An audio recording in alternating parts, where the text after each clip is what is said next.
at-risk children.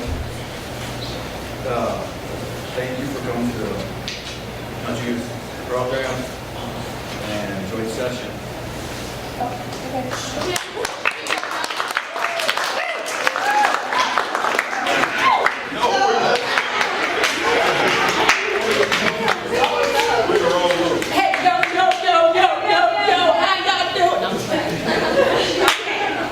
Metro originated in 1985. We had 7 founding fathers. The purpose was to bring the kids off the streets to give them something to do. So it started with 15, and it was mainly 13. So I'm sorry, 13. I apologize. Y'all hear that? Y'all catch that? Okay. It started with 13, and it was mainly young men, and it was the drum line, pretty much. So, in doing so, it just continued to expand, At one point in time, I am, I'm sorry, let me introduce myself. My name is Tyler Robinson, and I am the captain over the babies. Can the babies stand up? It's only a few of them here, but these are the babies, and they're called the Pee-wees. So I teach them to step, dance, stay in sync, basically. They, I had 100 of them at one point in time, all by myself. They had to teach them all how to stay on one right foot, left foot, dance, move, all in the same direction. We have been traveling. We travel a lot. We compete throughout the year. This year is our first year of doing this. I don't know if this is you guys' first year of doing this. Okay, so great. Make our annual. We can make it an annual thing. Normally in January, we don't do too much of nothing. So we try to practice and prepare for March and April, which begins our competing time. We travel from anywhere from Atlanta to Minnesota to wherever. We travel a lot. We try to keep up with our kids throughout their school years, so we definitely go and try to support them. Like, we have a young lady that swims, and we call her Fish. We call her Fish, so we try to go and support her in her swim meets or whatever. We also try to keep up with their academics. You have to at least maintain a 2.0 or better to be a part of our organization, because we know education is the most important thing. This is a reward for the kids. This is not something that they have to do. This is something that they love to do. If our kids fall behind, we try to find them additional help. You know, it's very hard to fall behind and then try to catch back up. So we perform locally at basketball games, football games, and we perform outside of our area as well. We have young men and young women that have been here from the beginning. Well, I say from the beginning, but it's not from the beginning. We have those that are sitting back there, not but back there. They have been a part of the organization. So Metro started in 1985. I had those young ladies when they were young. So I taught them how to dance, and I taught them how to step. So yeah, y'all trying to figure out my age. I know, I look young. Big boy right there on the end, my nephew, one of the dopest bass players you'll ever hear playing the bass. He got lazy today and they want to play the bass for us. But it's okay, you made me drum. We have the drummers. You guys stand up. These guys are called the drummers. Who's been here the longest? He already knows me. This is our baby boy. He's been here since her baby. So I think all of them has been at least 3+ years. Then you have the steppers. We just got a few of them. Stand up, please. These young ladies. These guys have been so. These two right here, I had them when they were younger, so they advanced out of my group, and now they're with the older group. I had her. She's been here 2 years maybe. 2 years. These two have been here for quite some time. So thank you guys. So with that being said, is there anything that you want to ask me? Any questions? Anything you want to ask the young ladies and young men that are here? So that's just a brief history about Metro and what we do. We try to, yes sir. How often do you rehearse? We practice every Wednesday and Saturday. We practice Wednesdays at 5:30 to about 7:30, depending on the season. If it's the summertime, we can practice from 5:30 to 9 o'clock. Saturdays, we practice at 12 o'clock to about 2. And depending on if we have a performance, we can practice longer. We can come in on a Friday maybe because we got that performance on a Saturday. So it really all depends on what we have going on for that week. So we only practice 2 days out of the week. Yes. I'm sorry. How long does it take for me to get the dances down or for them to get the dances down? She asked, how long does it take for you all to get the dances down? Like 3 practices. 3 practices. Because we go over and over and over and over. So if a part is not correct, we start over. We don't let them continue it. We stop it right there and say, start over, start over. So once you get it, it's like repetition. So it's over and over and over again. Any other questions? Come on, y'all too quiet. It's 10 o'clock. Siri, wake up. Siri. How is your program funded? How do you? We are a nonprofit organization, so we rely on donations pretty much. We rely on donations. We don't charge anyone for our performances. The things that we do is strictly out of the love of doing it. This is our director. He's the one should be up here talking. My husband, but Moses, but he's the one who can answer really all those technological questions. Like Simon said, we started in '85. We actually were incorporated in '86, so that we actually established our nonprofit status. We are fully funded by grants and donations, as she mentioned. On average, it may take us around $40,000 a year with all of our travel.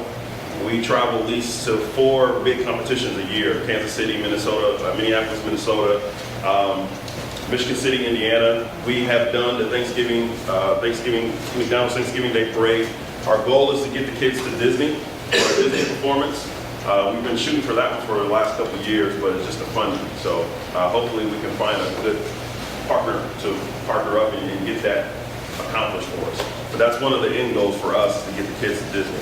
As she mentioned, we do only practice twice a week, so we will love to do that a little bit more, but just because the kids are involved in so many different things. We have kids who are involved in sports, academics, so it's kind of hard to really get the schedule together.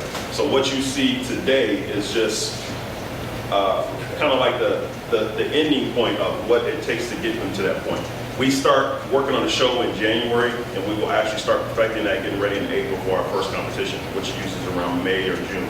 So it takes us a while to get all the pieces together, because we kind of will practice individually as she introduced the groups. We all have our own assignment of what they would do to put the show together, like you've seen today, and then we'll come together and finish it all, top it off. So, any other questions? What is that?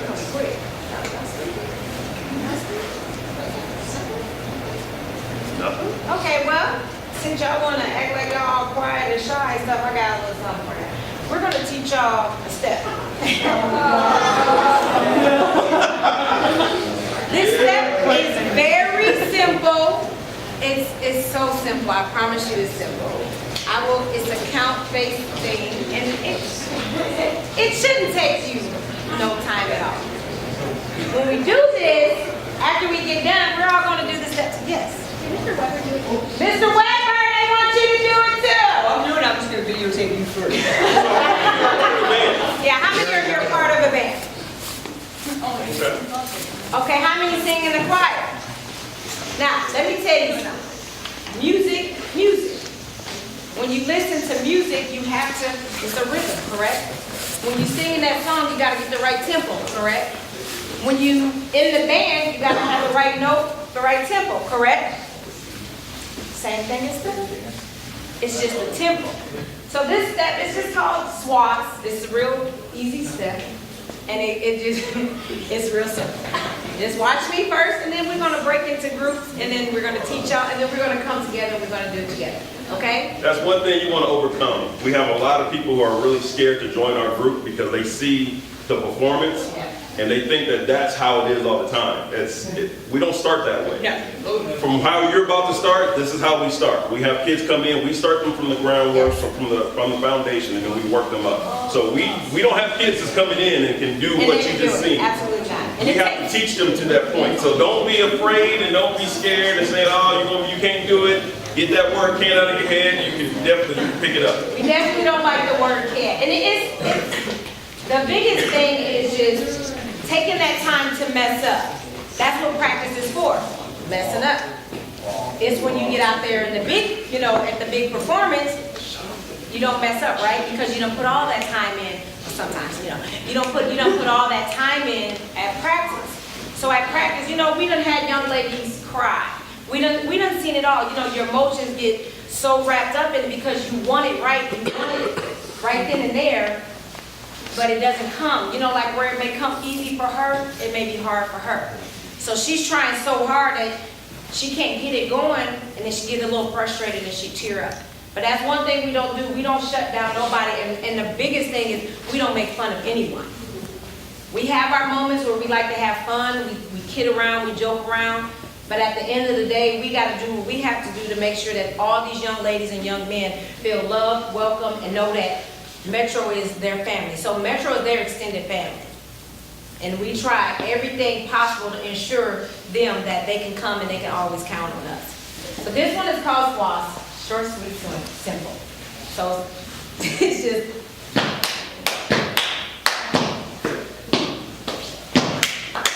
Stop, you guys.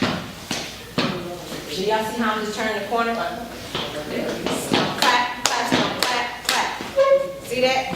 See how I just broke that down real quick and y'all just got to let me know. The drummers is going to do everything and anything else to try not to walk you up.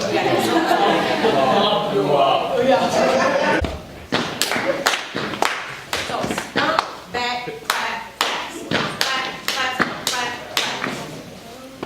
All right, so everybody stand up.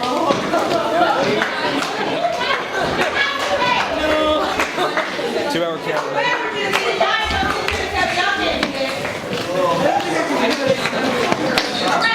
so what I'm just going to say, we're just going to work on that part, stomp, clap, clap. And I'm just going to call out 5, 6, 7, 8, and everybody goes stomp, clap, clap, stomp, clap, clap. Okay, ready? 5, 6, 7, 8. It's the right foot. It's the right foot. 5, 6, 7, 8. That's what I'm talking about.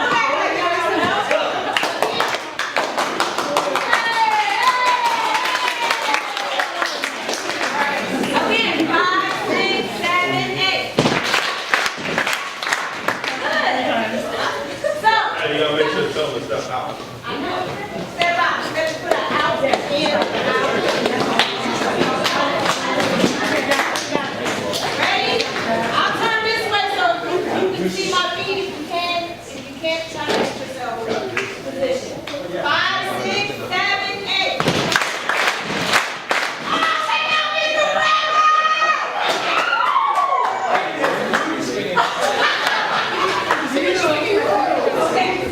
Right here, 5, 6, 5, 6, 7, 8.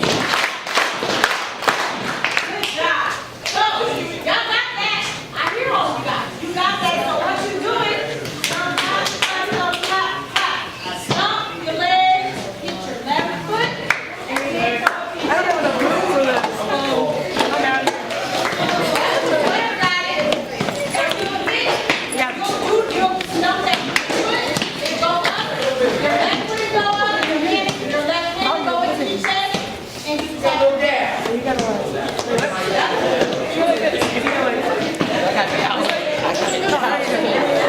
I'm with Benji. Ready?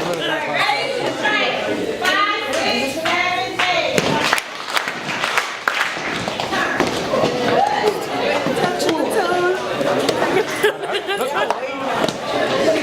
Can you go quick? It's quick. Left, right. It's gonna be left, right. Yeah, yeah.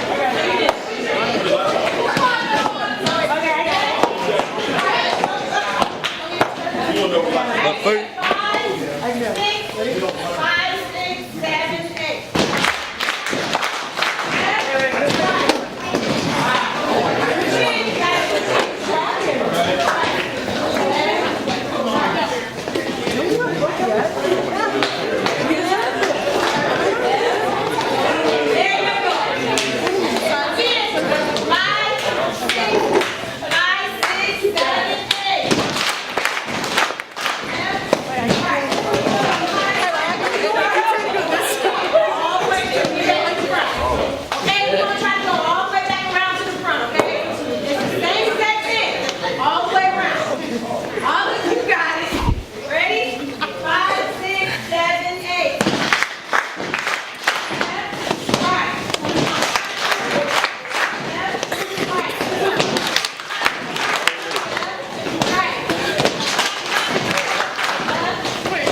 to the front. 3 people. I'm getting ready to do it.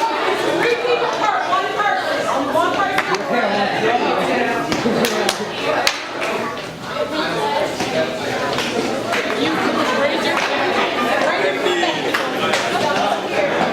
We don't need about high five.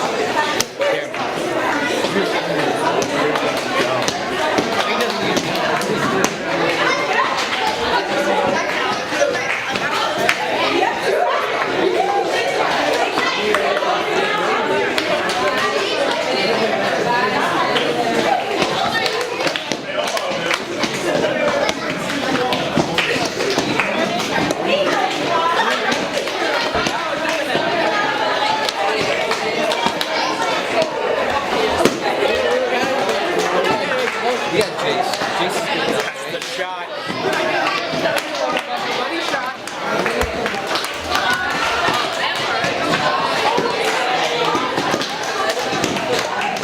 Go Wild Boys. Scat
Jace is literally just filming us. What? Oh, you're doing camera, right?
first get to practice, we work out.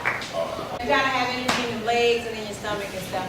So in the summertime, we call it the sweat box because our director, Mr. Moses Robinson, does not allow us to open the door to let air circulate in, so he makes us sweat all the, you know. And Lord forgive if we mess up. So anyway, when we first get there, we Metro, can y'all line up? Before she put my name down, let me explain why I do what I do. So, in the summertime is our biggest time that we perform. Average temperature in the summer is around 80, 90 degrees in the parade. We do at least a mile. The shortest parade we do is around a mile. So in order to get our kids acclimated to that heat, is we perform in a very hot environment. Because they got to do everything you just seen them do in that environment while moving in a parade. So we get them just prepared for that. So I'm not torturing the kids. He's not torturing them. We just brought the sweat box because I'm going to be hot. So when we first get there, this is the first thing that we do. Go ahead. We line up with a partner. We have to run around the gym about 15 times. About 15 times. We got to stay with our partner. If you don't say you have your partner, your legs is ass. You stay with your partner. We're doing it 2 and 2 because we try to show unity. We try to keep the kids together. We try to teach them. That's your family.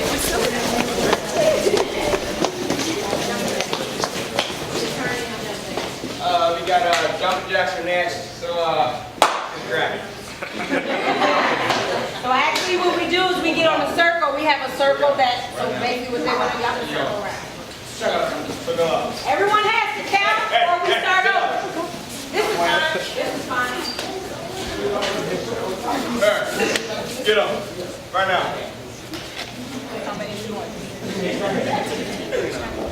So everybody count.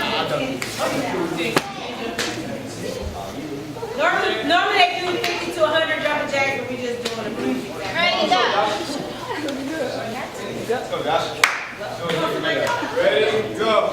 1, 2, 3, 4, 5, 6, 7, 8, 9, 10.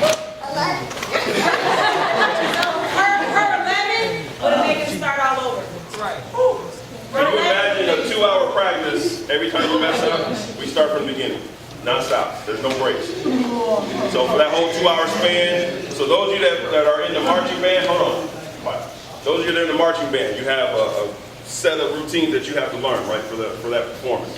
You imagine doing that now, and I know you do the same thing in band. You're out in the field in the summer doing your camp. It's the same concept. But this is how we perfect what we do in a performance. So when you see the finished product, this is how we get to that finished product.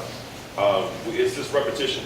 You keep doing it over and over again. We got to get you tired because on average, we usually will perform like 15 minutes. So 15 minutes, you got to go all out. So you got to go 100% for 15 minutes. And it's really hard. Those of you who have ever tried to dance, ever tried to play basketball, any kind of sports, doing something continuously over a length of time, you get very exhausted. So this is why we call it the sweat box. We get them in an uncomfortable position so their bodies can get used to it. They can get acclimated to the heat. They can get used to being fatigued and being able to push through. Because that's typically the first thing that happens with teenagers. As soon as you feel something, you want to stop. If you're in a competition, you can't stop because you have judges all over you. They're watching your every movement, your feet, they're watching your face, they're watching if you come up and you have sweat on your face, if you do this, those are all point deductions. So we have to prepare them to be able to withstand through all that. And it's very difficult sometimes. It gets hot, you are tired, sometimes you just don't want to be there, but you have to push through. So this is what all this prepares for. This is how you get to see what you just seen in the gym. This is all little steps to that point, okay? And if you notice, I'm sorry. How does your philosophy change though? If you do such a wide range of ages, you have to do something different with the younger children? Or you do the same thing? No. So you just beat all. Either you on the train or you get left. This is the reason why when we first used to when we first started the organization like in 85, 86, they gave you a little bit of leeway when you had younger kids. But today, the way the judges are, the judges they're harder on our younger kids than they are the older kids. Because the younger kids are usually the ones who will outshine some of the older ones. So actually, the younger ones will spark your energy. Those are the ones that you really don't have to worry about. It's the teenagers that we have to push. And if you notice, with the performance that the young men and young ladies did, the young ladies moved the entire time that they were playing a beat. So as they playing the beat, we don't get to stand there, this is our parade rest. So this is our motion of being at attention. So we're at parade rest with our hands behind our back like this. But when we perform, that's not what we do. We have to move the entire time.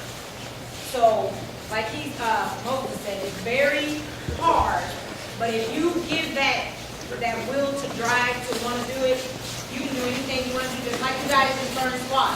So the reason of me teaching that is so that we'll have an ending, right? Closing when everybody comes back together. Yeah.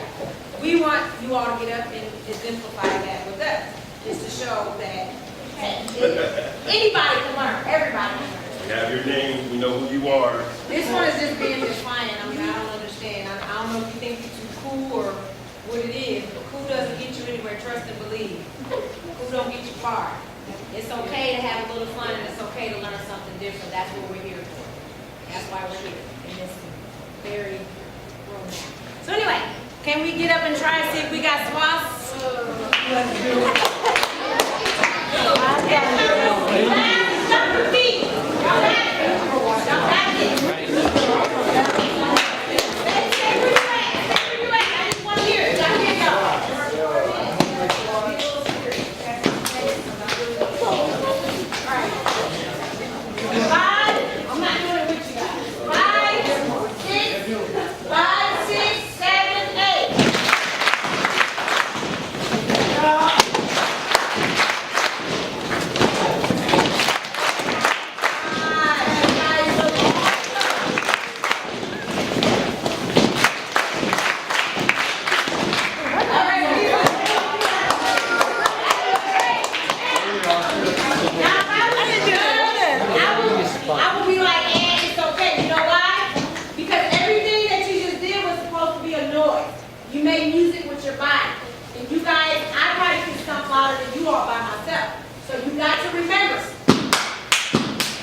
He's leaves. Okay, space out more. These three are juniors. I'm gonna let you guys. These three are our juniors. They have been here for some time, and you gotta think about the things that they endure on a day-to-day basis. They choose to be in Metro. We're not dragging them here. We're not paying them to be here. They choose to be in Metro. They choose to have good grades, and they choose to dedicate the hours and the time that they do to be a part of this organization. So I'm gonna start with Jamir, who is the baby of me and Moses, the baby of our bunch. We're gonna start with him, and Well, first of all, my main choice is I play basketball. That's how I stay out of trouble. they can't hear you. You need a microphone? Oh, well, then you gotta speak up, like, Say it with your chest.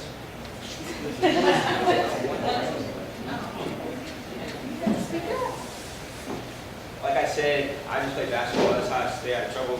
Like, if my friends want me to like, go do something that I'm not supposed to do, I just say no, go play basketball, something, go home, play the PS4, play Fortnite, go crazy.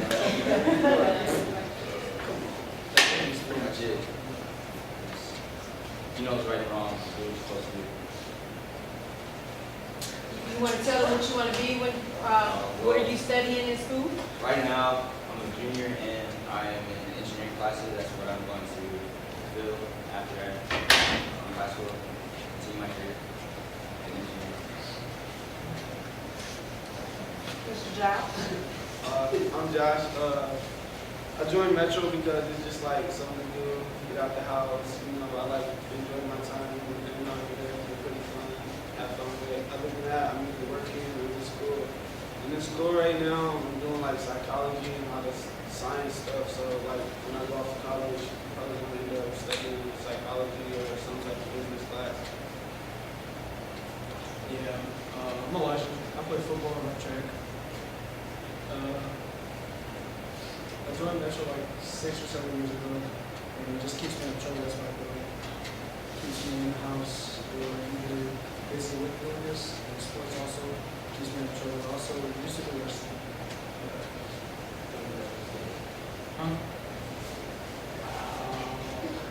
So I want to piggyback off of what you guys just said. We pick on them a lot. They are the oldest ones, and it's kind of hard when you get to this age for you to kind of do stuff like this. You feel uncomfortable. You feel you got to follow your friends.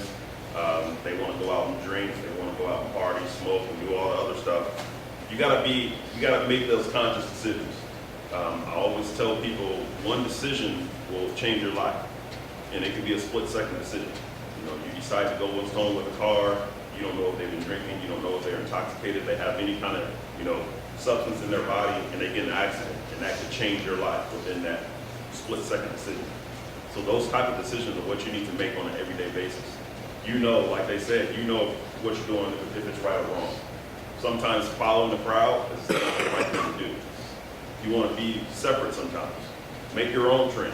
Just because you see people dressing a certain way, acting a certain way, talking a certain way, doesn't mean you have to follow it.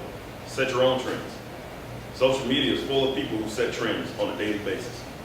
All right, social media is very dangerous. It's good also, but it's very dangerous.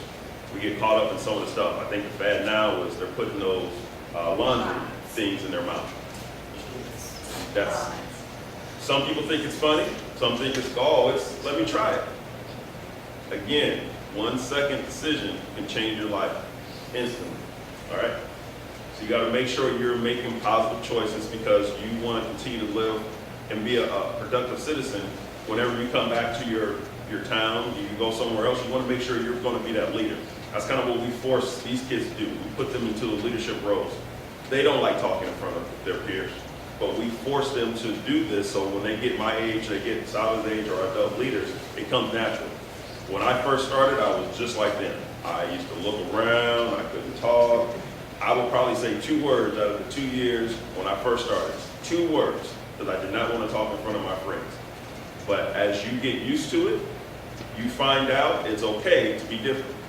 And I'm not saying different like goofy different, but you don't have to follow the same trends everybody else does. All right? It was, I don't know if it's still the thing. People talk about the nerdy look, or those who get 3.0s and 4.0s. Those are the ones that are going to school for free. We have a 3.0 club we have in our organization. We push our kids, even though the guideline is 2.0, we try to get you to that 3.0. This is the reason why. When you start taking SATs and your college acceptance, the higher your grade point average is the lower you have to score on those tests. So it's easier for you to get into school with a higher grade point average. Not only that, schools will actually pay you to come and attend their school. University of Iowa, if you have a 3.5 or higher, they will most likely give you money, and most likely they will give you money to attend their school. So you get a scholarship package. You don't have to play sports. You don't have to be in the band. You can go to school academically. So with our kids in the group, they hear it constantly. There's never a choice of what you're going to do after high school. You're going somewhere and going to do something. Military, trade school, college. There's going to be some kind of continuing education for yourself. That's a choice that we don't allow them to make for themselves. We kind of force that upon them. So we push education a lot. Our organization is based from education. Saba is an alternative school teacher. Ms. Brooke is an actual fifth grade teacher. I'm not in education. They wouldn't allow me because I'm just playing. I work in IT for the Department of the Army, the Rifle and Archery. So we all have that background to keep pushing kids to do positive things. So we surround them with positive people. We don't have them around felons. We don't have them around drug users. We don't have them around alcoholics, because then that's going to give them the wrong vibe. All right. We want them around positive people so they can kind of feed off of that and then push forward with it. Okay? Questions? Comments? Sure. I see the tats. I got one for my sister right here, and then me and my little brother got a matching tattoo right here. This one is mine, and this is the date. Show them your tattoos.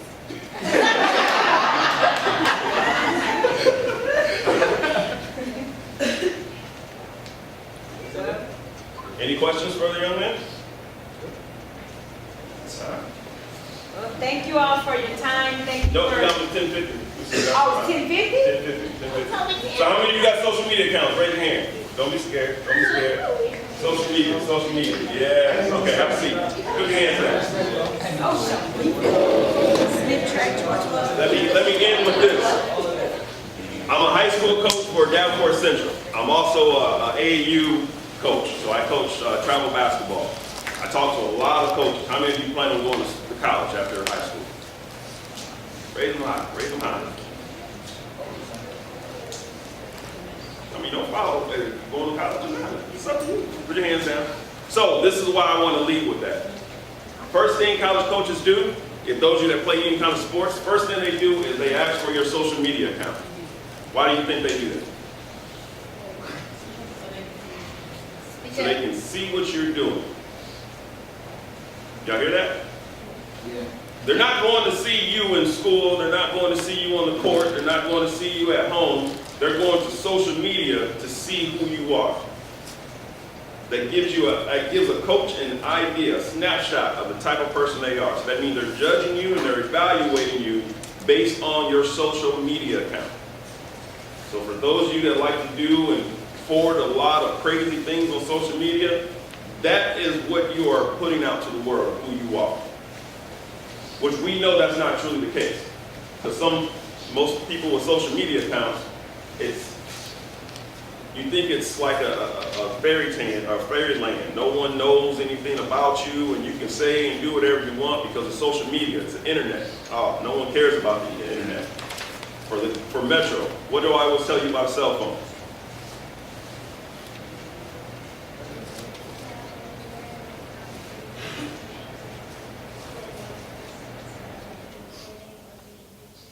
When we're performing, I ask them to give me a roundabout, just give me an estimate of how many people they think are in attendance. So from in the gym, how many of you think we're in the gym today? No, I'm talking to you guys. How many of you think we're in the gym today? 400? So out of that 400, you got to understand one person out of that 400 has a cell phone, right? Every time you see something that you like with a cell phone, you record it, right? and it goes straight to social media. So what I tell them is that every time you perform somewhere, someone's in front of you, they are recording you. So it might be only 1 or 2 people around, but those 1 or 2 people have just broadcasted you out to millions upon millions of people in that quick of a time frame. So if you're doing something crazy, it's already trending. That's how dangerous social media is. That's why I started with social media is very dangerous if you don't use it correctly. So you got to really understand what are you getting yourself involved in. And I'm going to go back to the college coach perspective. I've talked to coaches on a number of bases. It doesn't have nothing to do with what you actually type. It's about what you forward. Because some of you think, well, I didn't type it, I just forwarded or I liked it or something like that. So it's not really me. That's your way of kind of releasing responsibility. But that's your statement that you're putting out there once you forward that message. If it's something crazy, if it's something stupid, you know it's stupid, but you think, oh, I'm just going to like it and forward it. You're now co-signing whatever that person wrote. So you're just as guilty as them. And it's stuck. You can never get it back. Those of you who have ever tried to deactivate a social media account, you probably went and pulled your hair out trying to do it. Because it's impossible almost. Facebook makes it almost impossible for you to shut down a Facebook account. Even if you might think it's shut down, they still keep it running in the background because they figure you're going to come back and change your mind. I work in IT, so this is what I do for the government. We do a lot of tracking on government websites. We can track every single thing you do. So every time you touch a keystroke on your mouse or your computer, it's recorded somewhere. That's social media. Social media is taking you everything that you just did and it's broadcasting it out and it's making a digital copy of it. So if they ever have any questions about who did it, it comes right back to you. So be very conscious about what you're doing. That's what we started with choices. You got to make sure you make the correct choices when you're on that